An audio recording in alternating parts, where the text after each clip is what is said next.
로봇을 하려면 이런 거를 잘 해야 되는구나에 대해서 이제 여러분들께 좀 공유를 드리고 오늘 이 자리를 내려갔으면 좋겠습니다. 우리는 기술로 사람의 능력을 재창조합니다 라는 식의 아주 커다란 문제를 이제 설정을 하게 됐습니다. 휠체어 생활을 하시다가 지금 보시는 것처럼 로봇을 입고 이제 안기석이 심술궂게 로봇을 막 밀어 넘겨도 넘어지지 않도록 이제 균형을 알아서 잘 잡고요. 다시 한번 인사드리겠습니다. 홍육절입니다.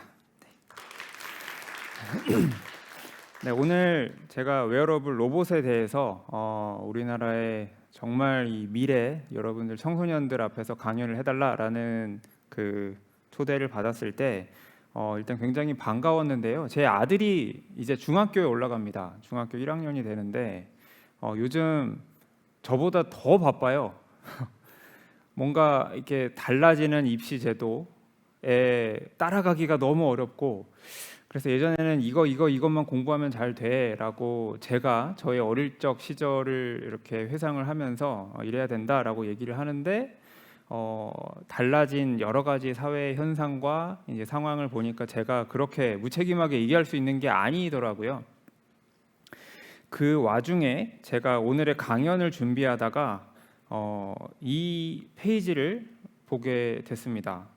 여러분 이거 뭔지 아시나요? 아마 중학교 이후의 학생들은, 중학교 1학년을 지낸 학생들은 많이 보셨을 것 같아요. 그 중학교 이제 과학책 제일 첫 단원에 나오는 그림입니다. 과학의 귀납적 탐구 방법 이런 그 이제 굉장히 처음에 나오는 그런 그림인데요.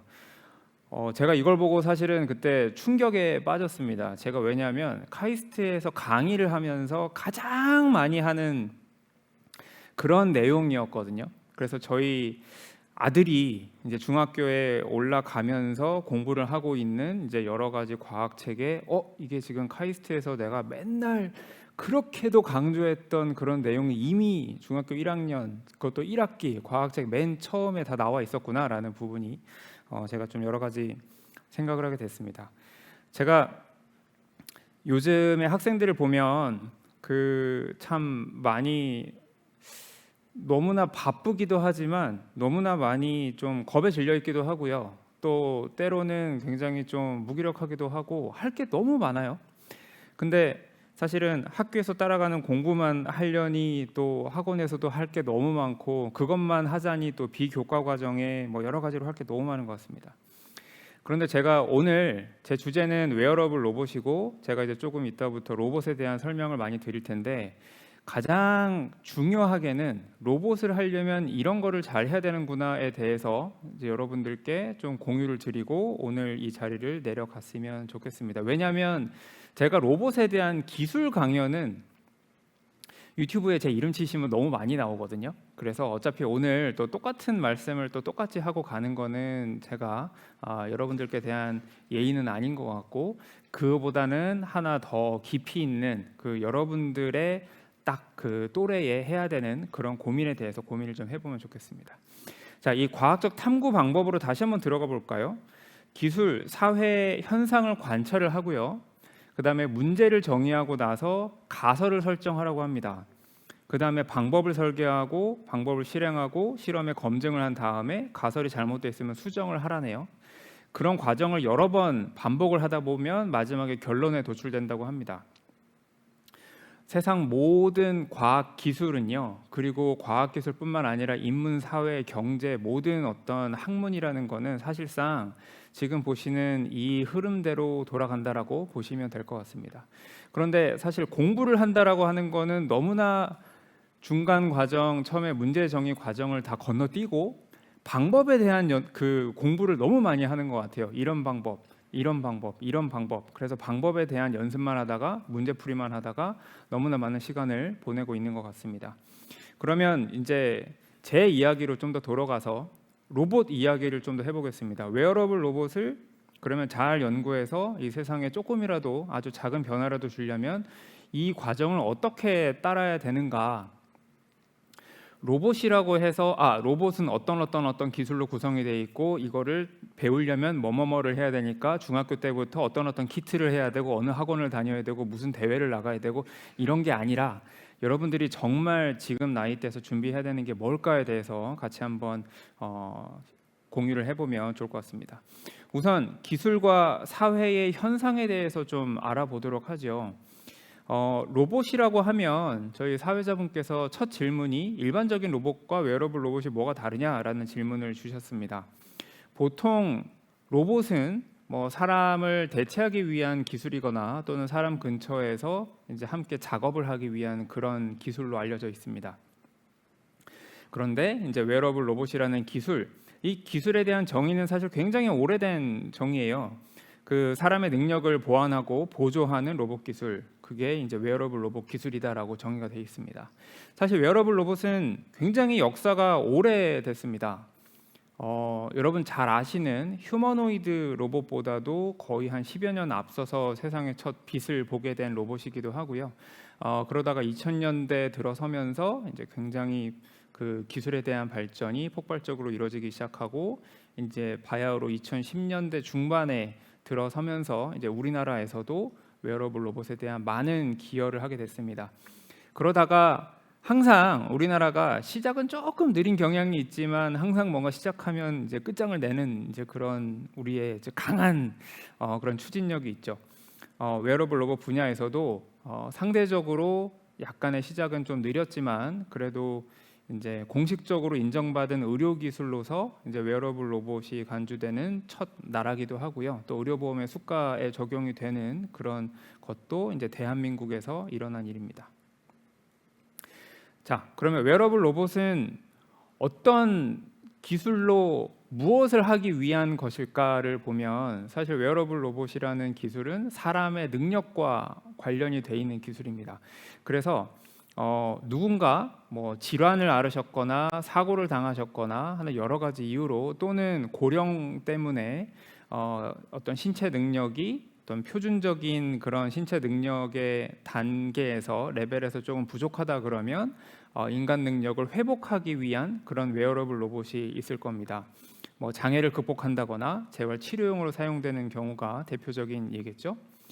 그 다음에 그렇게 해서 회복을 하고 나면 인간 능력을 유지하기 위한 그런 웨어러블 로봇이 있을 거고요. 그 다음에 증강, 그 마지막으로는 아이언맨이 빠질 수가 없겠죠. 그래서 인간 능력을 이제 초월을 하는 그런 웨어러블 로봇 기술도 개발이 되고 있습니다.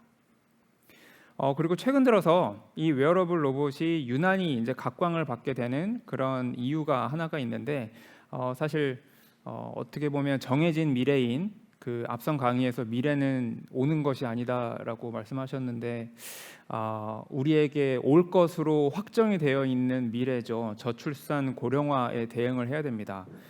이거는 우리가 만들어갈 수 있는 미래가 아니라 정해진 미래인데 거기에 대해서 우리가 어떻게 대응을 할 거냐라는 거에 대한 기술적인 해결 방안 중에 하나로 이제 웨어러블 로봇이 또한 각광을 받고 있는 그런 것이기도 합니다.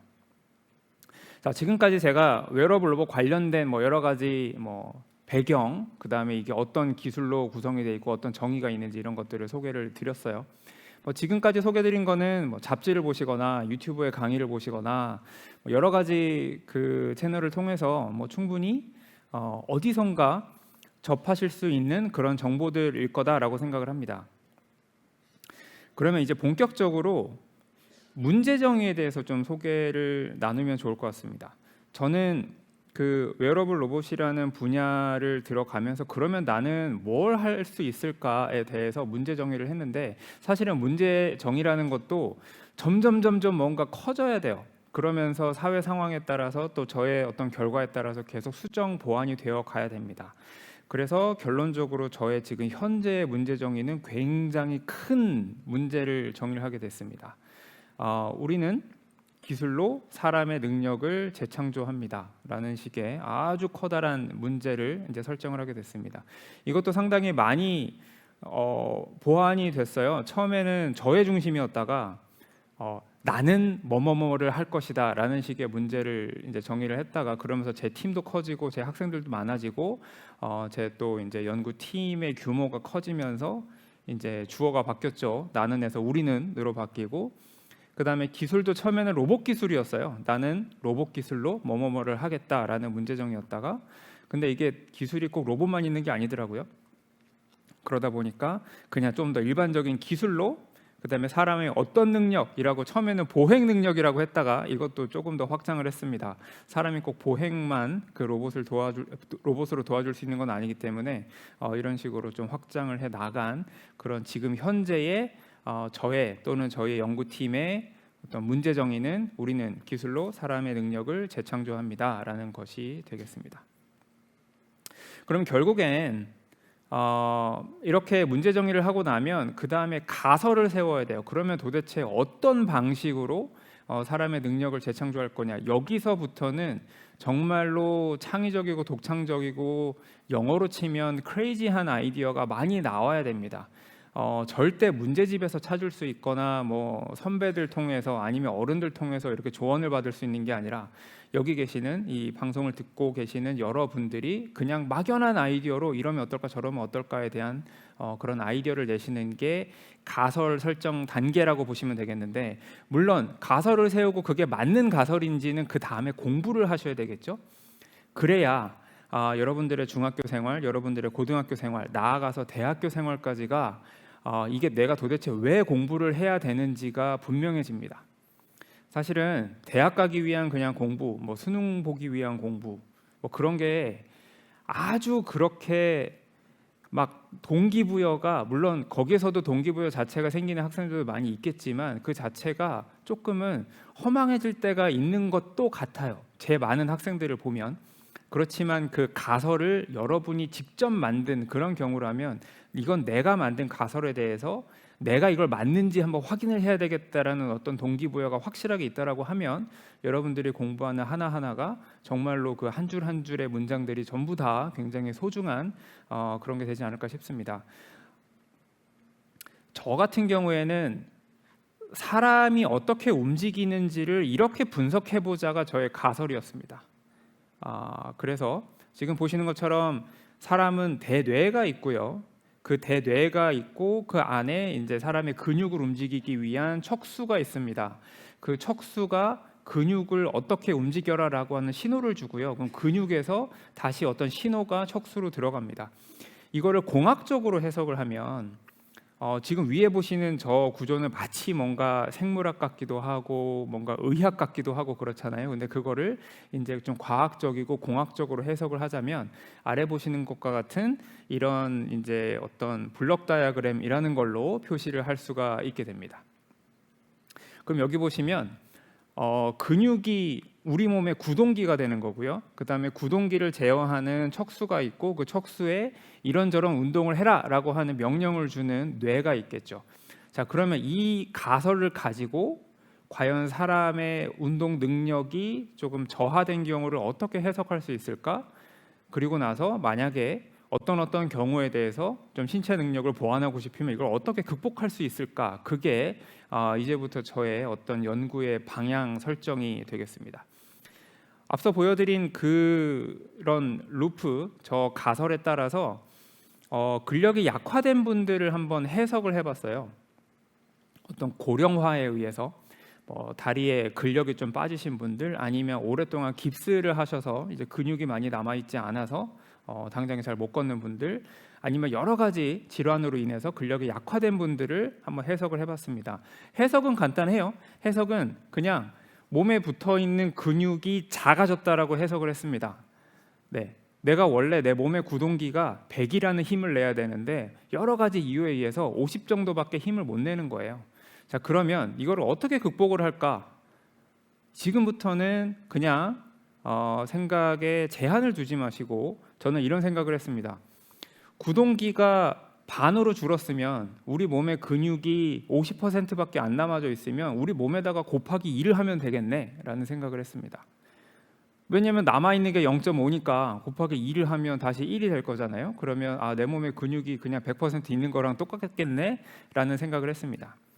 그런데 제가 무슨 생명공학을 전공을 했거나 의학을 전공했거나 그러면 저기 어떻게 하면 곱하기 2를 넣지 뭐 이런 고민을 했겠죠. 근데 저는 이제 공학자였기 때문에 이거를 구현하는 가설은 로봇을 착용을 시키고 그 로봇의 어떤 제어 알고리즘을 짜는데 여기 제어 알고리즘이 마치 우리 몸에다가 곱하기 2를 한 것 같은 효과를 내면 되겠구나라는 그런 생각을 하게 됐습니다.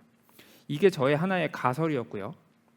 운동권 보장을 외치며 지금 보시는 장애인 단체들이 이 영상 또 익숙하시죠? 우리 주변에 정말 많은 분들이 장애로 인해서 일상생활에서 좀 고통을 겪고 계십니다. 근데 이런 척수 손상으로 인해서 하반신이 마비된 분들을 아까 그 인체의 루프로 이런 그 운동 능력을 이제 해석을 해보면 근육으로 들어가는 신호가 끊어져 있고 근육에서 나오는 신호가 끊어져 있어요. 이렇게 해석을 할 수 있습니다. 그러면 이분들을 어떻게 도와줄까? 그러면 간단하게 그러면 또 로봇을 입히고 이 로봇의 제어 알고리즘으로 저 뇌의 어떤 신호를 받아서 의도를 동기화를 해서 어차피 사람의 몸은 지금 움직일 수 있는 능력을 아쉽게도 잃어버렸기 때문에 그 능력을 그냥 그대로 사람이 더 해주면 좋겠다라는 생각을 하게 됐습니다. 여기까지가 제가 설정한 가설들이었고요. 그렇기 때문에 이런 가설들이 맞는지 아닌지 이런 것들을 이제 공부를 해야 됐습니다. 그래서 뭐 제가 박사과정 때는 의공학을 부전공을 하기도 했고요. 이걸 위해서 이제 그 병원에 계시는 의사 선생님들하고 같이 이제 융합적인 그런 공부를 말 그대로 공부를 해가면서 이 가설이 말이 될까 아닐까에 대해서 참 열심히 많은 것들을 찾아보게 됐던 것 같습니다. 그래서 공부는 이럴 때 해야 됩니다. 가설을 설정하고 내가 세운 가설이 맞는지 또는 내가 세운 가설에 대해서 누군가는 먼저 고민한 사람은 없는지 이런 부분을 잘 알아보기 위한 공부를 열심히 하게 됐습니다. 자, 이제부터는 저희만의 가설을 세웠기 때문에 이제 방법을 만들고 방법을 실행하고 그거를 검증해서 이 부분을 이제 계속해서 반복적으로 보완을 해 나갈 차례가 되겠습니다. 그래서 저희가 첫 번째 만들었던 로봇은 하반신 완전마비 장애인분들의 보행 장애를 극복하기 위한 로봇이었고요. 2015년에 시작을 했습니다. 워컨슈트라는 로봇을 만들어서 이때부터 척수 손상으로 인한 하반신 마비 장애인분들의 이제 보행 능력을 회복하기 위한 그런 작업을 시작을 했고요. 이때 이 로봇을 착용하신 분이 이분이었는데요. 이분은 오래전부터 휠체어 생활을 하시다가 지금 보시는 것처럼 로봇을 입고 이제 안기석이 징검다리도 건너고 이렇게 램프를 올랐다가 문을 여닫고 경사로를 내려와서 계단을 오르내리는 이런 여러 가지 미션을 수행을 하면서 이때 우리나라의 기술로 이제 사이베슬론이라고 하는 국제 대회에서 동메달을 차지를 했습니다. 이후에 저희가 고민을 했어요. 저희가 로봇을 만들어서 보행 능력은 이제 어느 정도 이렇게 다시 재생을 하면 되는구나에 대해서 학습을 한번 했습니다. 그런데 그때 저희가 세우지 못했던 어떻게 보면 구체적이지 않았던 가설이 있었어요. 뭐냐면 제가 지금 어떤 동작을 하고 있나요? 앞에서 마이크를 끼고 강연대에 올라서 가만히 서 있죠. 사실은 사람이 하루 종일 하는 행동 중에 대부분의 행동은 의자에 가만히 앉아 있거나 가만히 서 있는 거더라고요. 근데 제가 첫 번째 가설을 세웠을 때의 저의 가정은 어떻게 하면 잘 걸을까였어요. 그래서 지난 첫 번째 그 로봇에서 저희는 너무 걷는 것만 신경을 썼다 보니 어떻게 하면 가만히 서 있을까, 어떻게 하면 편하게 앉아 있을까에 대한 고민을 많이 안 했습니다. 그래서 새로운 고민을 했고 저희의 가설과 가정을 이제 보완을 하기 시작을 했고요. 그래서 그 웨어러블 로봇을 착용하고 걷거나 가만히 서 있을 때 발생하는 그런 좀 불안한 부분의 근본적인 이유는 강력한 발목 관절이 없었기 때문이다라는 또 다른 가설을 세웠습니다. 그래서 발목에 대한 또 공부를 열심히 했고요. 어떻게 하면 발목 관절에 가장 강력한 구동력을 이제 인가할 수 있을까 이런 고민들을 하게 됐습니다. 그래서 새롭게 만들었던 로봇이 그 다음번 이 로봇이었고요. 이게 워컨슈트 4인데 발목을 강하게 만들어냈더니 어부지리로 저희한테 또 생긴 아주 좋은 그 성능이 세계에서 가장 빠른 웨어러블 로봇이다라고 하는 그런 타이틀이 또 생기게 됐습니다. 그도 그럴 게 발목을 이용해서 굉장히 강하게 이제 몸 전체를 앞으로 그 추진력을 만들어내다 보니 이제 보행 속도까지도 빨라진 그런 부분이 있었는데요. 그래서 지금 보시면 왼쪽에 있는 그 화면이 2016년도에 워컨슈트 1의 최고 보행 속도, 그 다음에 2020년도는 4년 만에 무려 8배가 빨라져서 이렇게 가만히 서 있는 동작뿐만 아니라 보행 속도까지도 훨씬 더 빨라진 그런 계기가 있었고, 이번에 두 번째 국제 대회 사이보그 올림픽에 출전하셔서 Powered exoskeleton finale to South Korean 지금 teams 보시는 from Angel 것처럼 Robotics. So the South Koreans are both in excellent 여러 가지 미션들을 또 동시에 추진을 of the Angel 하십니다. Robotics. This is Team 그 Robotics 계단도 Team 오르내리고 One. 험지를 걷고 Performance for 경사로를 오르고 Angel 내려서 Robotics Team One. 3 minutes 49, the perfect one. 자, 이번에는 저희가 바야흐로 세계 랭킹 1등, 네, 그래서 금메달을 차지를 하게 됐습니다. 네, 보통 금메달 하면 뭐 박수를 치시는 분들도 있는데 지금은 유튜브에 워낙에 많이 계시니 넘어가기로 하고, 그런데 여기서 또 한 가지 저희가 놓쳤던 가설이 있었어요. 그게 뭐냐면 이분이 로봇을 입고 넘어지면 어떡하지? 라는 그런 부분이 있었습니다. 그래서 넘어지지 않기 위해서 어떻게 하나요? 여러분들 시험 잘 보기 위해서 어떻게 하죠? 시험 공부 열심히 하죠. 저희도 넘어지지 않기 위해서 넘어지는 연습을 참 많이 했던 것 같아요. 그런데 이거는 아주 본질적이진 않기 때문에 이후로 또 4년간 저희가 넘어지지 않는 기술은 무엇일까에 대해서 고민을 엄청나게 많이 했습니다. 그래서 이후에 다시 태어난 우리의 워컨슈트는 지금 보시는 것처럼 넘어뜨리려고 뒤에서 아무리 저렇게 힘술궂게 로봇을 막 밀어 넘겨도 넘어지지 않도록 이제 균형을 알아서 잘 잡고요. 거기뿐만 아니라 휠체어를 탄 상황에서도 입을 수 있도록, 그러니까 누군가의 도움을 받아서 로봇에 올라타는 게 아니라 이제는 휠체어를 탄 상황에서 그냥 이렇게 로봇이 알아서 앞으로 입혀지는, 그래서 로봇이 걸어와서 내가 로봇을 알아서 입을 수 있는 그런 기능이 구현이 됐습니다. 그래서 이런 일련에 저희가 가설을 만들고 거기에 따른 어떤 가정을 세우고 그 다음에 또 그 방법을 만들어 나가는 과정을 반복을 하면서 지금 보시는 것과 같은 이런 로봇 기술이 탄생을 하게 됐고요. 뿐만 아니라 이렇게 크러치, 지팡이도 짚지 않고 걷는 기능을 구현할 수가 있게 돼서 지금 보시는 것처럼 2024년도 얼마 전에 있었던 대회에서는 저 지팡이를 땅에 대지 않고 하는 이런 미션도 지금 수행을 성공적으로 했고, 뿐만 아니라 이제는 좀 더 일상적인 그런 미션들이죠. 가만히 이렇게 수그려서 뭔가 양손을 자유롭게 하면서 저게 빵은 아니지만 뭔가를 썰 수 있는 이런 동작을 한다거나, 아니면 어떤 짐을 들고 쇼핑을 하러 가서 짐을 어떤 가방을 들고 이제 쇼핑을 할 수 있는 그런 동작들을 구현을 할 수가 있게 됐습니다.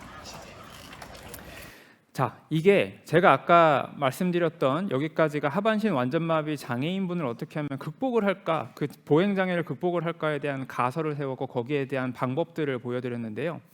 지금부터는 아까 잠깐 제가 지나갔던 근력 약화에 대한 가설 부분을 또 한번 설명을 드리도록 하겠습니다. 이게 아까 보여드렸던 페이지예요. 그래서 저 로봇을 입고 내 몸에 얼마나 근력을 이제 보강할 수 있을까, 근력을 증강할 수 있을까라는 그런 가설을 구현하기 위한 웨어러블 로봇은 이 로봇입니다. 엔젤렉스 메디컬이라는 그 하지 하반신 불안전 마비 환자분들을 위한 보행 훈련 로봇. 지금은 의료기기 인증으로 등록이 돼서 우리나라에 약 120여 대의 로봇이 지금 여러 병원을 비롯한 여러 기관에서 활발하게 사용이 되고 있습니다. 자, 이 로봇은 궁극적으로는 좀 걷기 불편하신 분들의 보행 재활을 위한 목적으로 이렇게 활용이 되고 있습니다. 그래서 제가 가설은 아까 설명을 드렸고, 그 가설을 구현하기 위한 여러 가지 방법들은 사실은 이제 굉장히 복잡한 그런 방법들이 있겠죠. 근데 결과론적으로는 어떤 식으로 되냐라고 하면, 지금 이분은 그 뇌성마비를 앓고 있었던 15살의 여학생이세요. 근데 혼자서 걷기가 굉장히 불편하고 어려웠는데 지금 보시는 것처럼 이제 우리 웨어러블 로봇을 착용을 하시고 한 8주 정도 보행 훈련을 진행을 합니다. 그렇게 하고 나면 이제 비디오를 보시는 것처럼 스스로 누군가 일으켜 주거나 스스로 이렇게 다리를 움직여 주지 않아도 다리를 다시 움직일 수 있는, 본인 스스로 움직일 수 있는 그런 정도의 보행 능력을 다시 갖게 되는 이런 일종의 기적을 맞이를 했고요. 지금 공유드리는 이 페이지는 또 다른 그 파킨슨병을 앓고 계시는 분의 스토리입니다. 치료 전 저희 로봇을 착용하고 보행 훈련을 하기 전에는 보시는 것처럼 종종 걸음을 하세요. 근데 로봇을 착용하고 이렇게 로봇을 착용하고 보조를 받아 가시면서 이제 보행 훈련을 한동안 진행을 하고 나면 제일 오른쪽에 보시는 것처럼 이제 한 발 한 발을 이제 따로따로 걸으실 수 있는 그런 이제 보행 능력을 다시 갖게 됩니다. 물론 이렇게 저희가 성과를 내기 전까지는 또 다른 굉장히 많은 가설 설정과 그에 대한 방법 설계와 그에 대한 또 보완과 이런 것들이 일어나게 돼 있어요. 그런데 사실은 저희가 가설을 세워놓고 나면 그 다음에 공부를 하는 거는 조금은 뭐 쉬워지진 않지만 그래도 조금 마음은 편해집니다. 저희가 갈 방향을 설정해놨기 때문에 이 가설을 확인하기 위한 어떤 공부를 해야 되는지는 조금 그 마음이 좀 편해지는 부분이 있기 때문에 이제 열심히 달렸죠. 그러면서 가설을 또 보완하고 하면서 결국에는 지금 보여드리는 것과 같은 이런 성과들을 얻게 됐고요. 최근에는 광주 새롬학교라고 하는 곳에서 이런 체육대회가 열렸대요. 지금 보시는 것처럼 휠체어에 앉아서 생활을 하는 아이들입니다. 지금 아마 이 방송을 보고 있는 그 여러분들과 사실 비슷한 그냥 아이들인데 휠체어 생활을 해야 되는 아이들이에요. 그런데 저희 로봇을 착용하고 그 학교에서 그냥 경주 대회를 했더라고요. 그래서 달리기 대회를 하면서 이제 누가 빨리 그 결승선을 통과하나에 대한 체육 대회를 진행을 했다고 합니다. 공학 기술을 공부하는 이유는요. 그 혹자는 이런 말씀도 하세요. 공학 기술을 공부하는 이유는 돈을 벌기 위함이다라는 사람도 있고, 공학 기술은 뭐 자연과학과는 달리 세상에 무언가를 만들기 위함이다라고 말씀하시는 분들도 있는데, 공학 기술을 공부하는 이유는, 그리고 게다가 이제 로봇은 더더군다나 우리의 일상생활, 우리의 사람 사는 그 세상에 약간의 변화를 만들기 위한 기술이 공학 기술입니다. 그래서 지금 이 영상을 저한테 보내주셨을 때 같이 주셨던 코멘트가 적어도 우리가 만들고 있는 그 기술로 아주 작은 세상의 일부분은 달라지고 있는 것 같습니다 라는 표현을 주셨는데, 이게 진짜 어떻게 보면 공학을 하는 이유구나라는 그런 보람을 아주 많이 느낄 수 있었던 그런 장면이기도 했습니다. 이후에는 이제는 뭐 꼭 환자분들이나 아니면 뭐 장애인분들이나 이런 분들뿐만 아니라 훨씬 더 많은 분들께서 웨어러블 로봇 기술을 이용해서 이제 세상에 조금의 변화를 더 느끼셔야 되겠다라는 생각을 하고, 지금 이 보여드리는 이제 H10이라고 하는 로봇은 최근에 저희가 기술 개발을 거의 완료를 해서 이제 세상에 또 배포를 할 준비를 하고 있는 그런 로봇이 되겠는데요. 이 H10이라는 로봇 안에는 상당히 다양한 기능들이 들어가 있습니다. 뭐 근력이 약화된 분들을 위한 스마트 보조 모드가 들어가 있고요. 또 이제 일상생활에서 마치 물속에서 수중 재활을 하시는 것과 비슷한 효과를 얻으실 수 있도록 하는, 그래서 정말 바쁜 우리 일상생활을 사는 분들이 어떻게 하면 좀 짧은 시간 안에 안전하게 이제 좀 큰 운동 효과를 누릴까라고 하는 물속 걷기 효과를 구현한 그런 모드도 있고, 마치 우주에 있는 것처럼 몸을 좀 가볍게 만들어주는 그런 보조 알고리즘도 들어가 있고요. 또는 이제 재활 치료를 어떻게 하면 병원과 연계해서 우리 집에서도 계속적으로 어떤 보행 건강을 관리할 수 있을까라고 하는 이제 그런 관점에서도 이제 프로그램이 만들어지고 있습니다. 그를 위해서 지금 보시는 것처럼 뭐 자갈밭에서도 걸어봤다가 이게 다 하나하나의 가설에 의해서 방법이 만들어지고 그거를 실험하고 검증하고 있는 장면이라고 보시면 될 것 같습니다. 그래서 뭐 모래에서 이제 또 잘 걸어야 되니까 이런 평지에서만 잘 걷고 모래에 가면 안 되면 안 되잖아요. 그러니까 모래나 험지에서 이제 보행이 잘 이제 보조가 되는지를 또 검증을 하고 있고, 또 계단을 오르내리는 그런 동작에 대해서도 검증을 하고 있고요. 뿐만 아니라 좀 더 빠르게 뛸 때는 어떻게 될까, 아니면 산을 올라갈 때는 어떻게 될까, 또는 우리 평소에 운동할 때는 어떻게 보조받을 수 있을까라는 관점에서 이제 여러 보조 알고리즘들이 이렇게 개발이 되고 있는 상황입니다. 결론적으로 저희의 문제 정의를 다시 보여드리면서 오늘의 강연은 마무리하려고 합니다. 일단은 아까 말씀드린 것처럼 이게 저에 대한 문제 정의였다가 우리 모두의, 그리고 우리 팀의 문제 정의로 바뀌면서 우리는 기술로, 제가 오늘 소개드린 거는 반드시 로봇 기술만 있는 건 아니고요. 로봇뿐만 아니라 의학 기술도 들어오고 센서부터 시작해서 굉장히 다양한 기술들이, AI도 마찬가지고요. 굉장히 다양한 기술들이 서로 복합적으로 뒤섞여서 만들어져 있는 결과물입니다. 그래서 우리는 기술로 사람의 능력을 재창조합니다라는 문제 정의 하에 저희가 만들고 있는 그런 가설들, 방법들, 그리고 일부의 결과들을 소개드리면서 오늘의 강연을 마무리하도록 하겠습니다. 감사합니다.